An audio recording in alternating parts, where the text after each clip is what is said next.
achieved.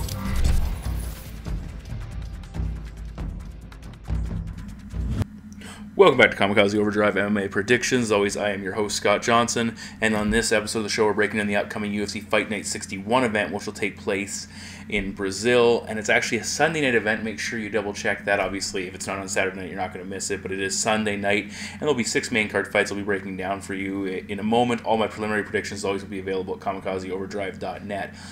A couple things. BetPack did fairly well. I'm coming off an 8-2 card at UFC Fight Night 60, which is pretty solid. I think both my gold plays won, the parlay and the single bet on Benson Henderson. Also, interesting of note, you're going to see the DraftKings thing on my website. And at first I was a little skeptical as far as, like, I've always bet on Fight Straight Up, and I decided to take part in some of the DraftKings competitions, and it's actually quite a lot of fun. I was quite, surprised at how much fun it was. All you do is you pick 5 fighters, and it's based on performance, and it goes through, and you can follow and see where you stand. It shows you based on where you're standing right now. This is the amount of dollars you can win. There are some prizes where first place was $10,000, and it cost me $20 to enter, which is pretty solid. I didn't win any money. I was very close. I had one fighter didn't have a very good performance, and as a result, it cost me. But either way, it's pretty darn awesome. And I'm probably going to be running a Kamikaze Overdrive tournament through DraftKings as well. So keep an eye out for that. But certainly, just click on the link, follow the instructions there. You can win a heck of a lot of money, and $2, $4, depending on how much you want to enter into which competition. Certainly worth looking at. The bet packs will be posted for this card. The preliminary picks will be available, as I mentioned already, as will the panel predictions will be posted, and as you notice, I've got guys writing on both World Series of Fighting and Bellator predictions as well, posting there, so make sure if you're interested in those organizations, you come back and check that out. We've got 6 main card fights, so let's get to the first one. The first fight of the night takes place in the UFC's welterweight division as Santiago Ponzinibbio, 22-0, battles Sean Tarzan Strickland with a record of 15 wins, and he's yet to taste defeat. Now, this is the only fight that doesn't include an official Brazilian. It's Ponzinibbio. He's actually Argentinian, but he does train out of Brazil, and he'll obviously have the fans' support.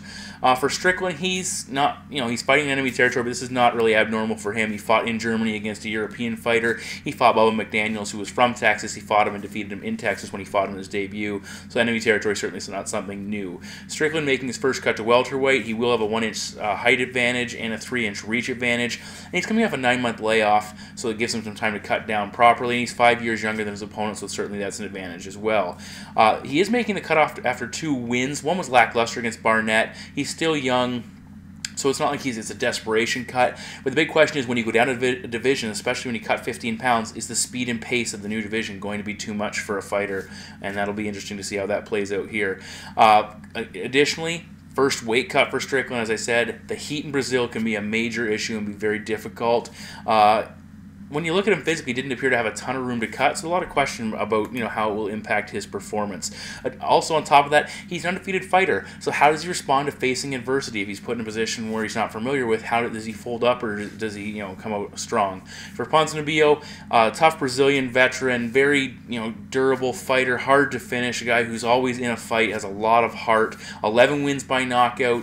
In his fight victory over Wendell, Alvey, stunned him with a quick shot and then finished him off with a hellacious combination, or not combination, but just a flurry that eventually put him down, rendered him unconscious. In his attack, he tends to throw more kicks than Strickland, which is certainly to his advantage. And he was having success against Ryan LaFleur when he pressured him, which was a big fight that he lost in his debut. When he pressured him against the cage and kept him backing up, that was a big advantage for him. At the same time, he was getting tagged with some big strikes. He has a tendency to have some lapses in his defense, but he does have a good chin overall, and he's quite durable. When he fought LaFleur, his biggest undoing was he was taken down early and often, smothered in a lot of situations, and lost a lot of scrambles for positions. He does have 6 wins by submission, so he is capable on the mat, but it seemed like his wrestling was a definite area of concern. Cardio also reared its ugly head in that matchup. He slowed down, but he was making his debut and coming off a 16-month layoff, so it's a big question as to how much did that impact him as well. For Strickland, his last performance against Barnett, it wasn't a good performance, but he showed, good. He was very composed, too much for my liking, a little inactive at times. He needs to avoid getting dragged into a brawl, but at the same time, you have to still be throwing strikes and pushing the pace at something you're comfortable with and showing the judges you're wanting to win the matchup. It seemed very frustrating for his opponent. Because Strickland kept such a close, defensive front. But with Ponzinibbio, he's very aggressive. I don't think it's going to be as big an issue here. What Strickland does effectively, a nice jab straight right, doesn't open up a ton. Doesn't throw a lot of kicks, which again can be to his disadvantage. Against Barnett, he did get a couple big shots, and I didn't like the way he was backing up and putting his back on the cage. And that's where Ponzinibbio seems to have a lot of his success. He does have some takedown capabilities, and if he can go there, that's significant. He does have 4 submission wins overall, including his debut. He's been working with Josh Barnett so far to kind of develop and round out that wrestling aspect and that submission aspect. If he can get the fight to the ground, that's a massive advantage for him.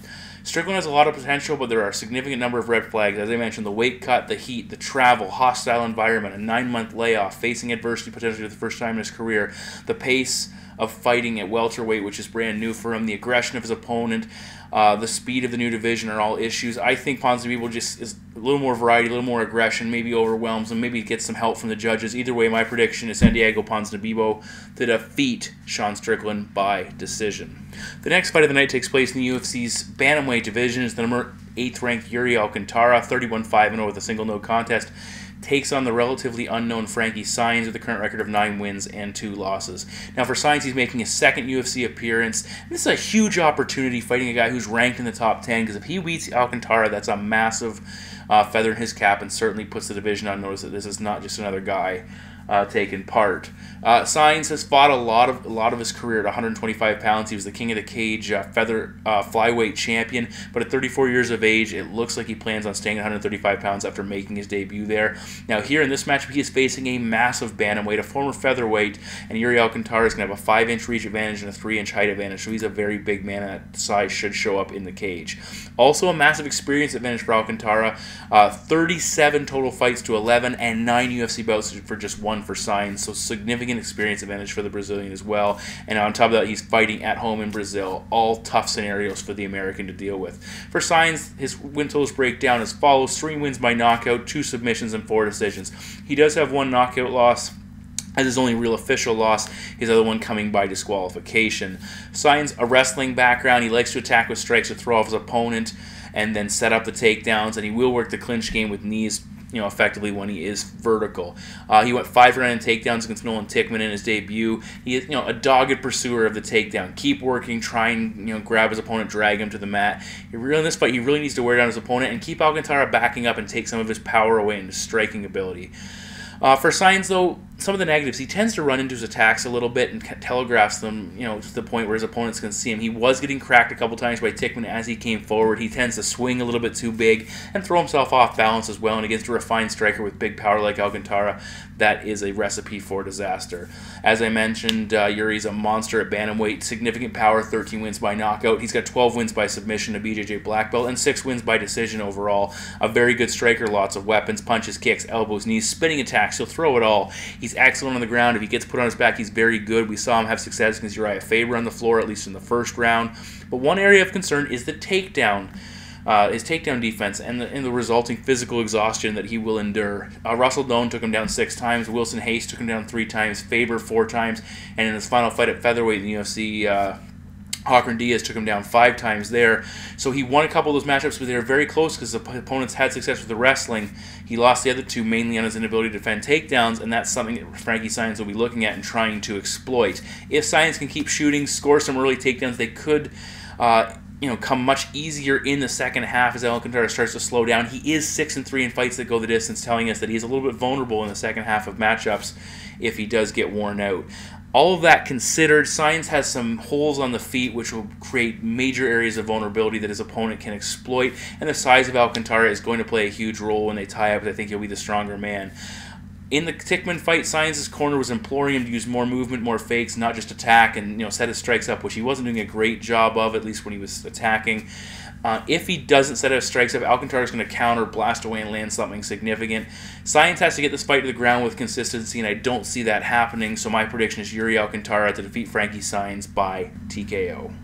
In a fight that I'm very much looking forward to, we're in the UFC's lightweight division. It's the number 14th ranked Rustam Tiger Khabilov, 17-2-0 battles Adriano Martins with a current record of 26 wins and 7 defeats. This is a matchup pitting a Brazilian against a Russian, which always, or not always, but frequently provides very exciting fights. Khabilov's looking to rebuild some of that hype he lost. He's still a ranked fighter. Khabilov lost when he lost his last matchup. He's still a ranked fighter, and for Adriano Martins, he's trying to gain recognition. He's been a well-touted guy, but he just hasn't been able to get that recognition, get himself ranked and recognized by some of the upper-level opponents. Khabilov's coming off a submission loss to Benson Henderson. He looked good in that matchup until he got submitted. For Adriano Martins, he fought Donald Cerrone in his second UFC bout and was very competitive in the first round, but got knocked out at the very end via head kick. Yeah, both guys faltered in their first step up in competition. Most likely the winner of this will get another opportunity to move up and take on those top guys. Physically, the Brazilian 2 inches taller, but it'll be the Russian with a 3-inch reach advantage. Martins is a very big lightweight, but keep in mind, Khabilov, he fought at welterweight prior to signing with the UFC, and he actually had a bout at middleweight as well, so the guy's used to fighting bigger individuals. Both guys are incredibly well-rounded. Martins a BJJ black belt, judo brown belt, 12 wins by knockout, 3 by submission, and he's 11-5 in fights that go the distance. He does have 2 knockout losses on record, so keep that in mind. He tapped Darren Cruikshank with a straight armbar Kimura-style submission. He was hurting him on the feet prior to that. Even though he doesn't, just has 3 submissions, he's very capable on the ground. One of his nice maneuvers he likes to throw, he's got that right hook he'll throw to try and corral his opponent into the setup, set up his left hand, which can be very devastating. He threw a beautiful body kick against Donald Cerrone that appeared to hurt Cerrone early on. Overall, he has a nasty kicking game. He will counter-strike. He uses good angles, covers distance exceptionally well. And he's also a southpaw, which is a difficult front to attack. And he gets good extension on his strikes, but doesn't overextend. He will, pressure his opponents very effectively, but again, doesn't overcommit, doesn't do anything wild and reckless. And I think that's going to limit the reactionary takedown success of Khabilov, who was doing that against Benson Henderson. Now, keep in mind, Martins was taken down by Cerrone and was actually mounted momentarily, but because he's so dangerous off his back, Cerrone hopped right off and got back to his feet, and Martins was able to shrug off the position as well. Again, in that match, we got caught by that massive head kick, so there seems to be an area of vulnerability on the feet. But again, Cerrone's a sniper, and we've seen what he's capable of doing. For Khabilov, he's international master of Sambo, 4 wins by knockout, 5 submissions. He's 8-1 in fights that go the distance, and he has that also that loss to Benson Henderson by submission overall. Big experience fighting almost 4 rounds with the former champion Henderson, so that's significant, and we'll see if he draws upon that and builds upon that. Overall, big takedown numbers in the UFC. 6 for 10 on takedowns against Henderson. He had 5 versus Vince Pichel in his debut. But he went 2 for 10 against Jorge Masvidal and really didn't find a lot of success with his grappling in that matchup. Masvidal had a lot, was able to shut him down for the most part until at least later stages after Masvidal got hurt with a big strike. Now, when he fought Benson Henderson, I mentioned this already, reactionary takedowns were his key to success. Benson would come forward and Khabilov would counter and take him down, and that's something he's going to look to try and key on here against a guy like Martins, who's going to be very difficult to put on his back. Now, the takedown game in that matchup took away the kicks of Henderson. I think it could do something similar to Adriano Martins until Martins is able to either show that, hey, I can kick and keep my feet beneath me, but, that could be a big part of it. One thing, though, Benson Henderson was very active off his back, and that gave Rustam some difficulties. He was able to take Rustam's back in both the 2nd and 4th round. Eventually, he was hurt by Benson on the feet prior to getting submitted, so certainly, that was a big point in that matchup and showed some areas of vulnerability there. One thing I'm concerned with the Russian, not a huge striking output. 1.83 strikes landed per minute versus 1.89 strikes absorbed. Few combinations, minimal output versus Ben. He likes to throw the left hand maybe a little bit too much, and that's concerning for certainly. Will throw some spinning attacks. He had the spinning kick that dropped Masvidal. Attempted a spinning back fist against Henderson, but again, just not enough output to keep up with a guy on the feet who's going to throw a lot. He was having trouble with the striking of Masvidal, and even Yancy Medeiros, however short that matchup went. For my money, Rustam needs to take Martins down, keep him there, which could be very difficult. Martins is very good on the mat. He's a superior striker in both power and technique. And I have Adriano Martins to defeat Rustam Khabilov. I'll take the Brazilian by a knockout. Fight number 4 in the main card takes place in the middleweight division, featuring Cezar Mutanche Ferreira, 9-3-0, battling Smilin' Sam Alvey with a record of 24 wins, 6 losses, and a single no contest. Now, Alvey will be 1 inch taller, as these are both very big middleweights, but it'll be Ferreira with a 3-inch reach advantage. Additionally, Alvey a massive experience advantage, 31 professional bouts to just 11 for his Brazilian counterpart. But this is his first trip to Brazil. He is coming off a victory in Australia where he defeated an Australian, so that's significant. He knows what it's like to fight a guy in their home country. Brazil, though, a whole different kettle of fish, if you will. For Mutanche, a very solid striking game. Left legs, his left leg kicks are some of his most effective attacks. He'll go head, body, leg with them all over the place. He has a capoeira background. We saw him throw a nice elbow strike against Daniel Craig that opened him up later in that matchup. On the floor, he will look for submission, but his primary focus is positional control. He had 2 takedowns against Daniel Craig, 3 against Daniel Sarafian. Solid power double, uses it very effectively. But going back to the striking aspect, where I expect a lot of this fight, could very well take place, he's learning to be more patient. He got knocked out by CB Dalloway. He still appears to have some defensive lapses in his striking game, but he, in his last fight, he looked much more focused on doing a good job as opposed to just trying to overwhelm his opponent. Now, he did get rocked by Daniel Craig incredibly late in that matchup. Was hurt quite badly and just barely hanging on. We've seen other scenarios where he's been in trouble like that, and he's actually been knocked out twice in his career, once before coming to the UFC. One of his things I was very impressed with was his improving wrestling game. He caught Daniel Craig coming forward for big takedowns. He's incredibly strong, and as I said, he's improving his wrestling game. Now for Sam Alvey, massive knockout numbers, and he has an excellent chin to boot. He's 15-0 in fights ended by knockout. The rest of his numbers not nearly as impressive. 2-1 in fights ended by submission. He's 7-5 in decisions, meaning if he can't score a knockout, he's a 9-6 fighter, which is a pretty paltry record. Now, he showed big power in his hands over, especially in his last matchup. He's primarily a boxer, throws a lot of single strikes, which I don't really like, not a lot of kicks either. He tends to also let his opponent engage first. He can counter, but he needs to be more active, especially if he can't land that big shot. The output and variety of Tom Watson's striking repertoire that he used against Alvey in his debut prevented Alvey from really settling in and finding much success, at least till later in that matchup. As I mentioned, Alvey really lacks a strong wrestling game, so it's not something we're going to see him go offensive with, and he focuses primarily on keeping his opponent vertical. For me, the Brazilian is the far more diverse striker with a better wrestling game, but the chin and defensive lapses are a major concern. Alvey has one-hitter-quitter power, and if he connects, it could be over for the Brazilian. And he only needs one of those, just land one and it changes the fight entirely. If he can, get in and do damage, that's big. But I think the kicking game and reactionary takedowns of Ferreira will keep him from landing with consistency. Mutanche, he showed improvements in his last fight. He has to continue to get better and continue to round out his game. But I think he's the better fighter here, and he's fighting at home, which is a significant advantage as well. He's the more well-rounded guy overall, so my prediction is Cezar Ferreira to defeat Sam Alvey. I'll take Ferreira by decision. In our co-main event, we have a very exciting matchup as the number 6th ranked Edson Jr. Barboza, 15-2-0, battles the number 12th ranked Michael the Menace Johnson with a current record of 16 wins and 8 defeats. Now, it's a big fight for both men, as the winner most likely gets a shot at taking on somebody in the top 5 and an opportunity to move one step closer to a title shot. For Michael Johnson, 11-month layoff coming into this matchup, almost a year, very close to being a year away from action. For Barboza, he's fought 3 times in that span, losing to Cerrone and then beating Evan Dunham and Bobby Green in his last 2 fights. Now, both men overall have used takedowns before, but this fight is going to be contested almost primarily on the feet. If it does go to the ground, it'll be Michael Johnson probably initiating the takedowns. The other option is, of course, a knockdown, but I'm talking about pure wrestling here. But I don't think it's going to be a very, very big factor. For Johnson, he has a brutal straight left hand, which he likes to employ. Keeps pressure on his opponents very effectively, lots of movement, doesn't attack in straight lines. He likes to slip and rip, trying to avoid his opponent's strike and then counter as they come forward. And he's come a long way with his striking overall. He does have 7 wins by knockout, including some noteworthy names in Gleison Tibau and Danny Castillo. He's never been knocked out, but we saw him nearly get knocked out, getting dropped by Danny Castillo in that matchup. But certainly he's not perfect.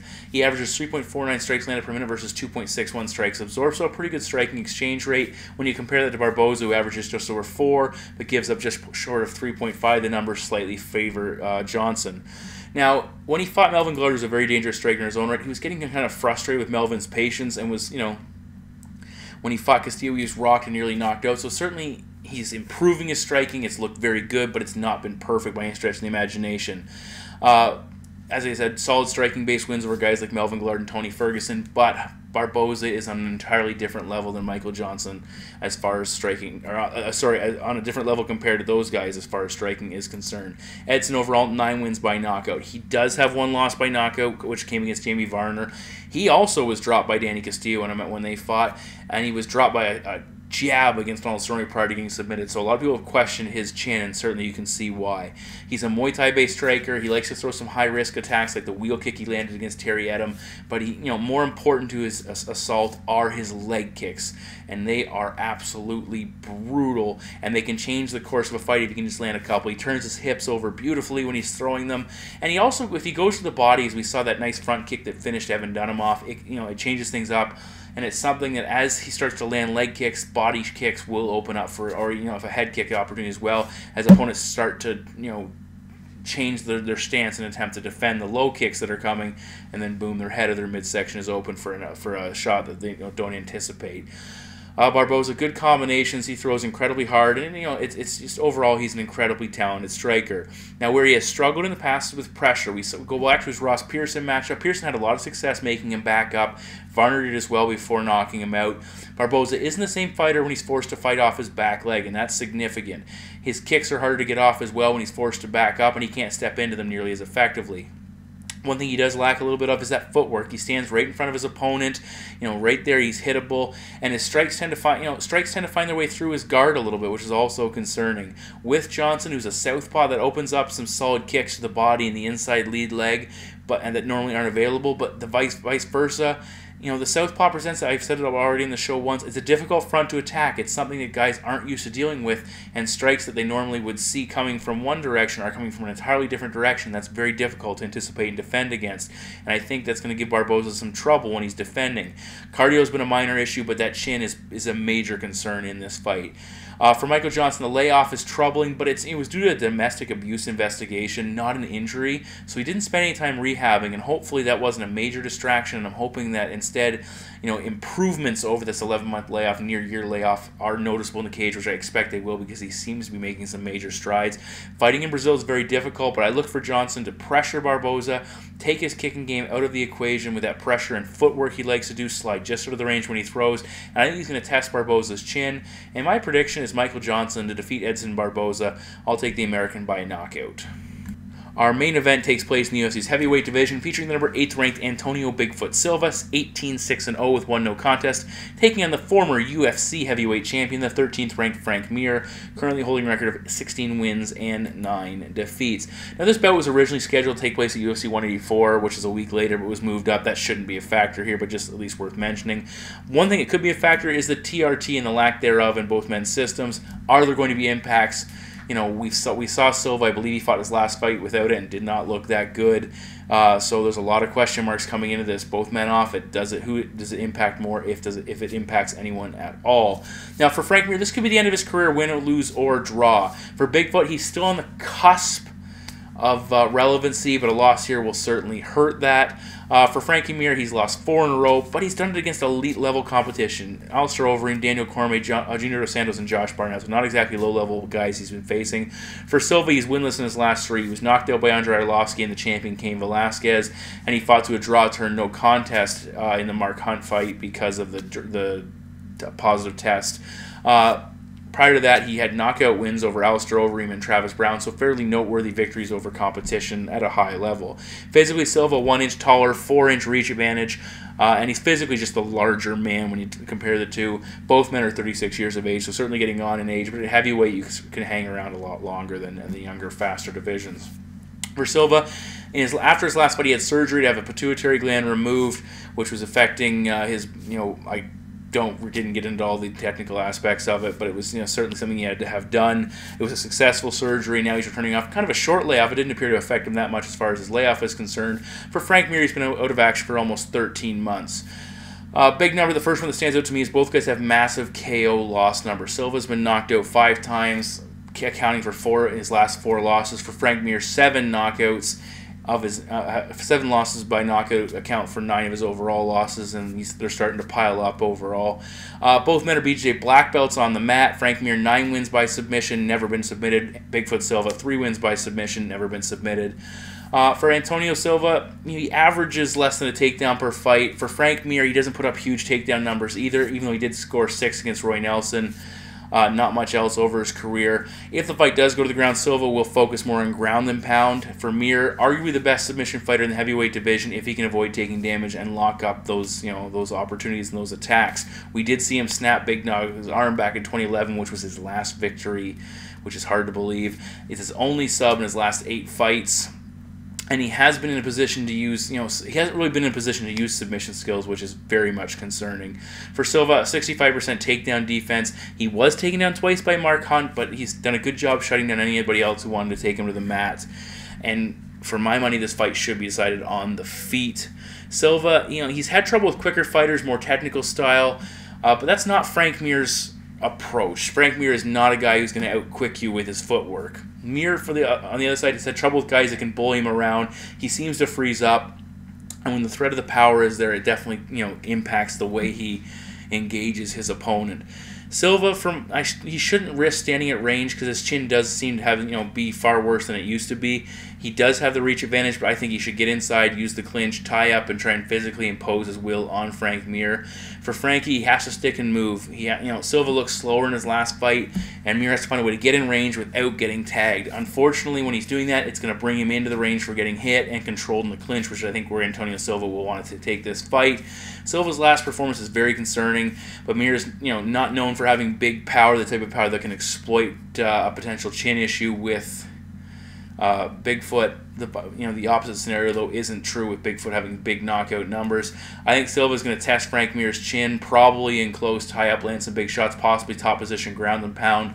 And my prediction is Antonio Bigfoot Silva to defeat Frank Mir by knockout. So those are my 6 main card predictions for UFC Fight Night 61. It should be a fairly fantastic night of fights. I'm looking forward to it. Certainly, if you're interested in betting, jump on the bet packs with me in the bet shop. If you want to go to DraftKings and take a shot at winning one of their fantastic competitions and bringing home some real solid cash for a minimal investment, follow the links at my website, kamikazeoverdrive.net. I've seen a lot of people dumping all over this card, and it just makes me mad because there are some very good fights on this card, both on the main card and the prelims. I'm very much looking forward to them.